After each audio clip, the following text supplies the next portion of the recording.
这玩意儿不就是甲斗的这个苦无枪吗？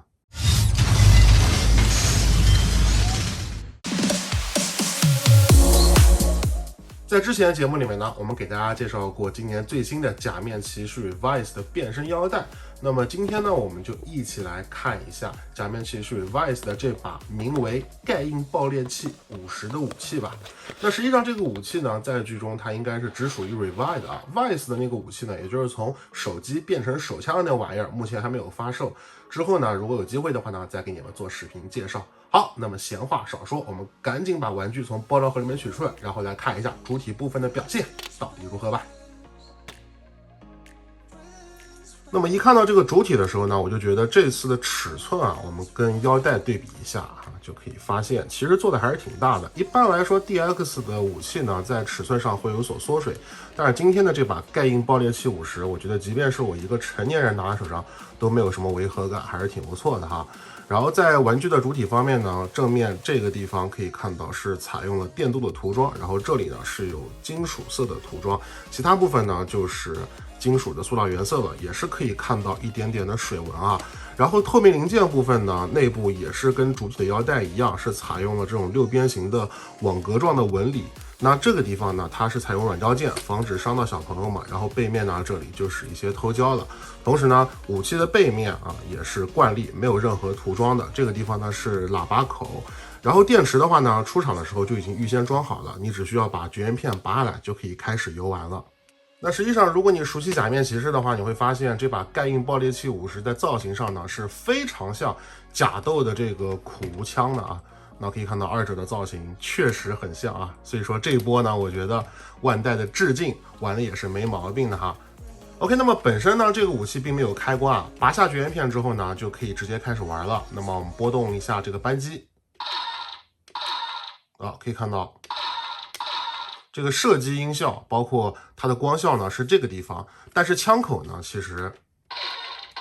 在你拨动扳机的时候并不会发光，感觉还是有点小失望的吧。然后如果要切换到俯形态下的话呢，就直接按这个地方的扳机，这个时候就会有斩击音效。那前方的这个枪口呢，可以看到这个地方其实它也是有一个印章的啊，那么它是可以拆卸的，按下这边的按钮，就可以把它卸下来了。拆下来之后呢，我们把它按到这个地方。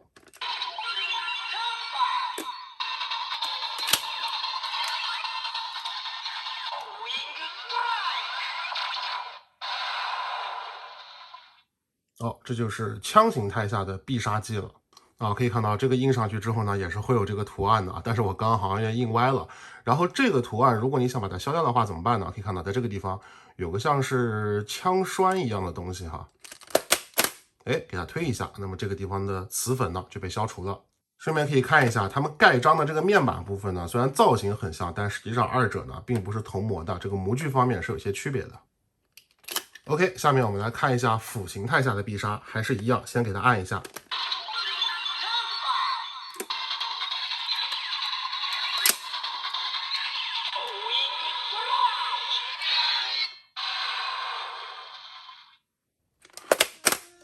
这里再多说一句啊，触发这个武器单体必杀的时候呢，其实前面的枪头不一定非要取下来，你直接给它按一下这边。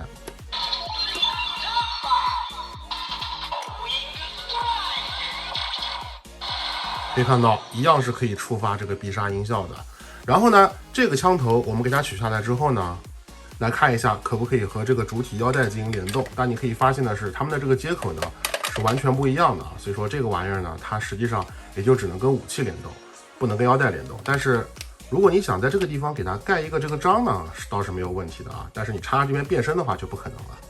那么如果你只买了这个武器本体的话，你能听到所有的音效呢，就是刚才的那几种了。但如果你之前买了腰带或者说其他的印章的话呢，实际上这个印章本体也是可以搭配这个武器来进行把玩的。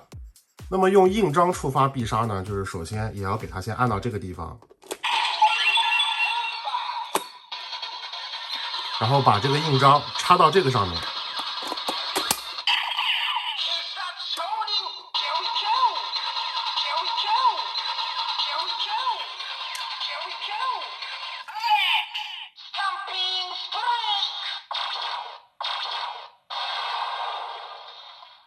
而且你别说，就这个枪形态下，上面加上这个印章之后，有点像个瞄准镜的感觉啊。所以说装上去的造型呢，我觉得还挺好看的，一点都不违和。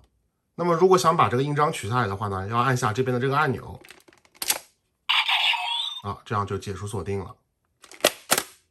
那我们再来一次看一下斧形态下的必杀。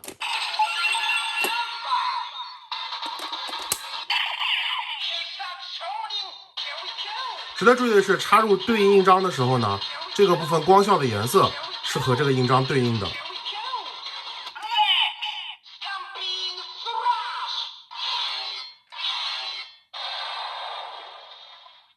但有一说一啊，就是这次这个盖因爆裂器50，不管是单体的必杀触发音效，还是加上印章的触发音效，其实我觉得，这个音效都不是很好听。那我们来看一下搭配其他的印章，它的音效会有什么不同吧。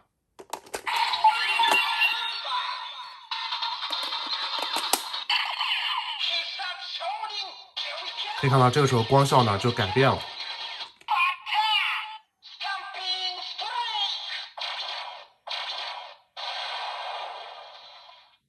那你可以发现，插入不同印章的时候呢，实际上它们就只有在前面会报这个印章的名字有不同，后面部分的音效呢都是完全一样的。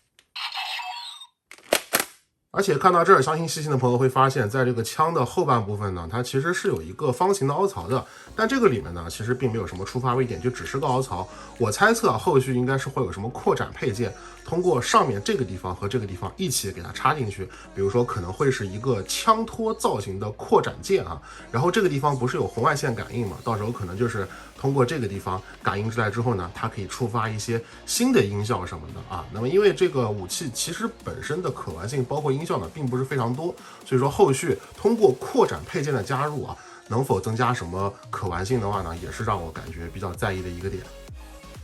OK， 那么到这里呢，这款名为盖因爆裂器50的武器就给大家介绍的差不多了。其实可以发现这款产品的玩点呢并不算很丰富，所以我觉得如果你之前买了 Revice 的腰带，那么这个武器呢有兴趣的话，也可以买回来一起搭配板玩一下，什么都还挺好。但如果你连腰带都没买的话呢，这个武器单体肯定就没有必要入手了，对吧？毕竟它的玩点呢确实不算多。OK， 那么本期视频就是这样。喜欢视频记得关注和订阅我们的视频频道，同时也别忘了给我们点赞和比3连支持一波。你的支持是我们创作的最大动力。那么我们下期再见，拜拜。